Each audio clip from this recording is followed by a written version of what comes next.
Hello guys, খুব গরমে আমার এখন মাথায় এসছে আমের আইসক্রিম। এই দেখো আমার হাতে দুটো আম। এবার গ্যাস জ্বালাচ্ছে, আমটাকে সেদ্ধ করবে। সসপ্যান বসিয়ে দিল, এবার জল দিচ্ছে। দেখো বন্ধুরা, জলটা গরম হয়ে গেল। এবার মা দিয়ে দিল আম। এবার আমটা কিছুক্ষণ সেদ্ধ করে নিই। আমটা সেদ্ধ হয়ে গেছে, এবার নামিয়ে নেবে। মা মিক্সিতে চিনি দিয়ে দিচ্ছে, এবার চিনিটা গুঁড়ো করে নেবে। তোমরা এটা শিলেও গুঁড়ো করে নিতে পারো। মিক্সিতে ভালো করে গুঁড়ো করে নিচ্ছে। দেখো বন্ধুরা কত সুন্দর গুঁড়ো হয়ে গেল। কি সুন্দর দেখো, সাদা ধপধপ করছে। এই চিনিটা এবার আমের সঙ্গে মেশাবে। এবার আমটা সেদ্ধ হয়ে গেছে, এবার খোসা ছাড়িয়ে নেবে।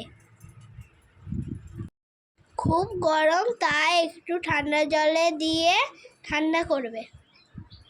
তোমরা দেখতে থাকো বন্ধুরা। ঠান্ডা হয়ে গেছে, মা এবার খোসা ছাড়াবে। তোমরা দেখতে থাকো রেসিপিটা।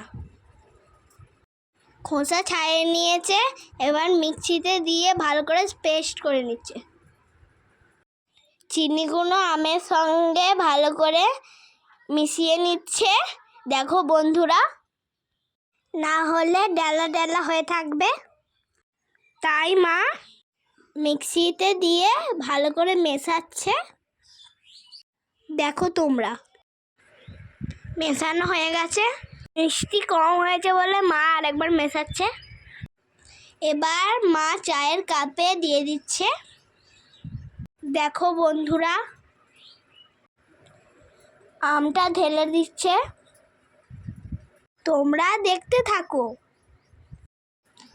সব কাপে মা কি সুন্দর করে ঢেলে দিল। এবার কাঠিগুলো সুন্দর করে দিয়ে দিচ্ছে। এবার সারা রাতের জন্য রেখে দেবো ডিপ ফ্রিজে। ডিপ ফ্রিজে একটা একটা করে সব ঢুকে দিচ্ছি। দেখো বন্ধুরা, তোমরা ডিপ ফ্রিজে না রেখে এমনি ফ্রিজেও রাখতে পারবে। আমরা তাড়াতাড়ি করার জন্য ডিপ ফ্রিজে রাখলাম। দেখো বন্ধুরা, সকালবেলায় আইসক্রিম বের করে নিয়েছি। ইয়াম্মি হয়েছে, খুব সুন্দর হয়েছে। তোমরাও বাড়িতে ট্রাই করবে কিন্তু।